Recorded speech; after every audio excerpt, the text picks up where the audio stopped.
Bienvenue sur le podcast À l'unisson, le podcast qui revient sur nos relations avec les partenaires de l'emploi en tant que GEC BTP Bourgogne-Franche-Comté. Bonne écoute!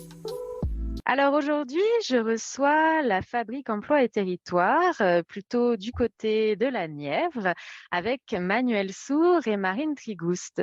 Est-ce que d'abord, vous pouvez vous présenter l'un l'autre, s'il vous plaît? Oui, bonjour Cécile. Donc moi je suis Manuel Sour, chargé de projet au sein de l'association Fabrique Emploi et Territoire. Bonjour Cécile, je suis Marine Trigouste, facilitatrice sur les clauses sociales d'insertion dans les marchés publics à la Fabrique Emploi et Territoire. Merci d'avoir répondu présent pour ce podcast. Alors, on va entrer tout de suite dans le vif du sujet.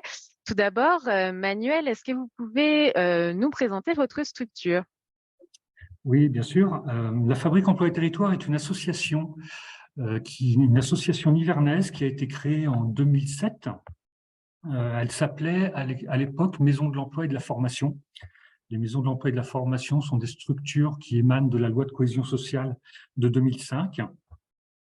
On s'appelle depuis 2019 Association Fabrique Emploi et Territoire. Nous sommes présidés par le conseil départemental et nous sommes une association d'intercommunalité. Nous avons deux axes de travail qui sont définis par le cahier des charges national des maisons de l'emploi.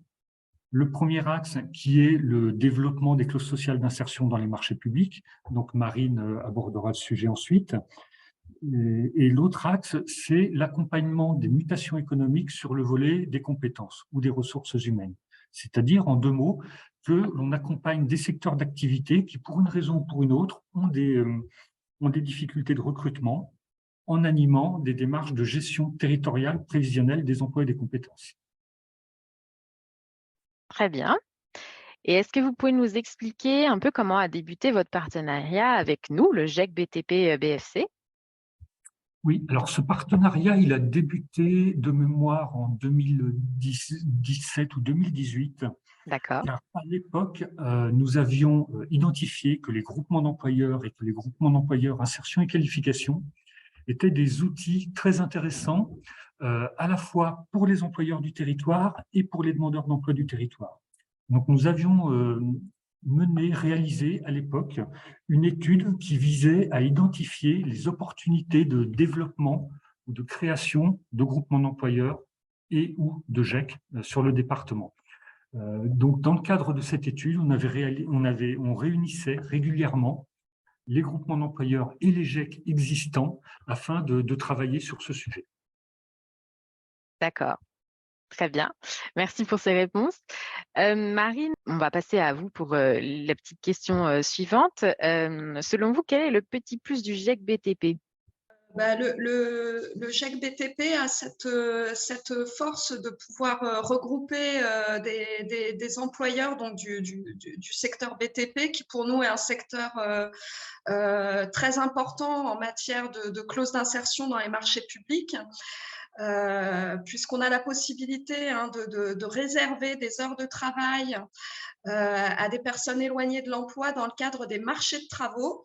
Et c'est en ce sens-là que le partenariat est très intéressant puisque on a un certain nombre d'entreprises au niveau des marchés publics qui se retrouvent avec des volumes d'heures très significatifs et qui permettent de sécuriser des parcours en insertion. Donc, les publics qui répondent à ces critères d'éligibilité pour les clauses sociales peuvent être du coup accompagnés en contrat de professionnalisation via le GEC. Ce qui permet donc aux entreprises à la fois de répondre à leurs obligations d'insertion dans le cadre des marchés publics et en parallèle, effectivement, d'apporter de la qualification et une sécurisation de parcours pour les personnes embauchées dans le cadre des contrats GEC. Très bien. Oui, je sentais que vous vouliez ajouter quelque chose, non? Alors, du coup, pour être un petit peu plus concrète, le partenariat, il se traduit avec la participation du GEC à nos comités accompagnateurs qu'on organise donc tous les trimestres. Le GEC est présent pour étudier les opportunités d'emploi. Et puis, ça se traduit aussi au quotidien quand on émet au niveau du pôle clause sociale des offres d'emploi avec l'orientation donc de candidature sur ces offres. D'accord, donc c'est ça un peu les actions que vous menez en partenariat avec le GIEC BTP. Tout à fait. Et D'accord. quand on détecte une entreprise qui potentiellement pourrait embaucher en contrat pro, ou alors quand on a des marchés avec des critères un petit peu spécifiques, on peut être amené à organiser des actions comme par exemple des informations collectives qui Oui. réunissent donc les entreprises, qui réunissent les partenaires. Et dans ce cas-là, effectivement, le GIEC est présent aussi sur ces événements-là organisés par le pôle clause sociale. Oui, c'est vrai qu'on aime souvent répondre présent aux informations collectives pour expliquer un peu plus notre structure, faire un peu plus connaître notre groupement d'employeurs, parce que c'est vrai que parfois tout le monde ne connaît pas. Mais du coup, vous nous donnez l'opportunité de le faire et c'est super. La dernière question, merci. La dernière question n'est pas des moindres, puisque Manuel avait l'air de dire que ce serait peut-être difficile. Je l'adresse du coup à Manuel et Marine. Pour vous, pour finir, est-ce que vous pourriez décrire le GIEC BTP en un mot? Alors, je commence. Alors, le mot en question, pour moi, c'est idéal. Idéal car idéal pour recruter, idéal pour être recruté et idéal pour se former. Ah, c'est beau, merci.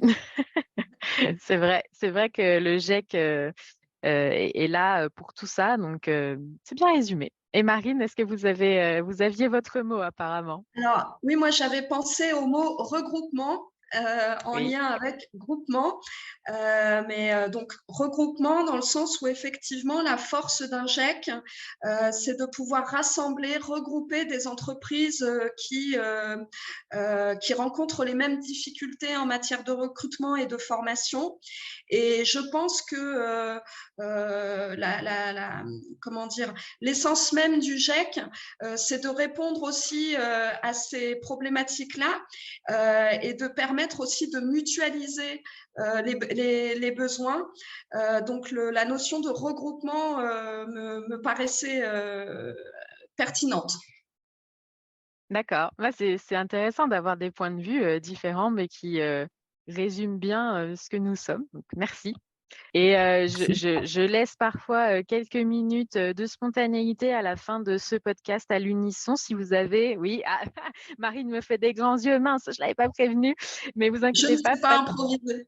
pas de pression, pas de pression. C'est juste si vous vous dites, ah bah tiens, j'ai oublié de dire ça. Alors moi, je vais commencer. Nous, on va se retrouver avec la Fabrique Emploi le 18 avril pour un forum emploi à Château-Chinon. Donc ça, c'est notre prochain rendez-vous. Et voilà, donc là, si vous avez envie d'ajouter un mot de la fin, vous êtes les bienvenus. Moi, je veux revenir sur le mot idéal que j'ai Oui, évoqué. On considère effectivement que les GIEC sont idéaux, alors que les GIEC sont vraiment des outils pertinents.